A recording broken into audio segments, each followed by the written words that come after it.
Insurance policy को गलत तरीके से लेने वालों का सिविल स्कोर खराब हो सकता है। मीडिया रिपोर्ट्स के मुताबिक सरकार बैंकों और अन्य वित्तीय क्षेत्रों के लिए भी सिविल स्कोर को लागू करने की तैयारी कर रही है। बीमा कंपनियां फर्जी दावों के बढ़ते मामलों को देखते हुए लंबे समय से इसकी मांग कर रही थी। इसके अलावा इस साल बाढ़, सूखे और फ्लैश फ्लड जैसे घटनाक्रमों में हुई बढ़ोतरी के बाद इंश्योरेंस कंपनियों ने पब्लिक इंफ्रास्ट्रक्चर के लिए प्रीमियम में बढ़ोतरी कर दी है।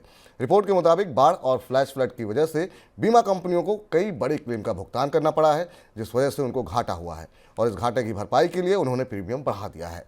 बीमा कंपनियों की तरफ से हुई इस बढ़ोतरी की वजह से भविष्य में पब्लिक इंफ्रास्ट्रक्चर का इस्तेमाल महंगा हो सकता है। सर, ये जो क्लाइमेट चेंज हम देख रहे हैं, ये बीमा के लिए कितनी बड़ी चुनौती बनता हुआ दिखाई दे रहा है? बिल्कुल, पिछले 3-4 साल से, बल्कि पिछले 5 साल से अगर आप देखें तो दुनिया में सबसे ज़्यादा बड़ी चुनौती बीमा उद्योग के लिए क्लाइमेट चेंज है, और ख़ासतौर से जनरल इंश्योरेंस इंडस्ट्री के लिए।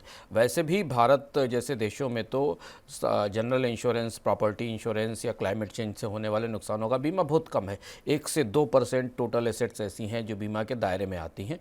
लेकिन व्यापक विश्व में सबसे ज़्यादा प्राकृतिक आपदाएँ इसी बीमा उद्योग को प्रभावित कर रही हैं, चाहे वो हरिकेन हो, स्टॉर्म हो, फ्लड्स हो, ड्राउट भी हो, इनका असर दिखाई दे रहा है। भारत में पिछले 3 साल से लगातार ये प्रीमियम बढ़ रहे हैं।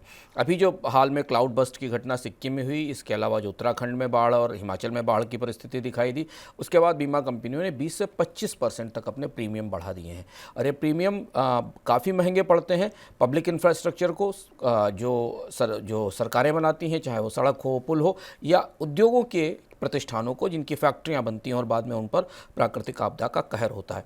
ये सबसे गंभीर बात है दुनिया के बीमा उद्योग के लिए कि दुनिया का बीमा उद्योग अचानक पिछले 3-4 साल से इस चुनौती का सामना कर रहा है कि हर साल उसके लिए प्रीमियम के लिए देनदारियां और उसके पास क्लेम्स की संख्या बढ़ती जा रही है।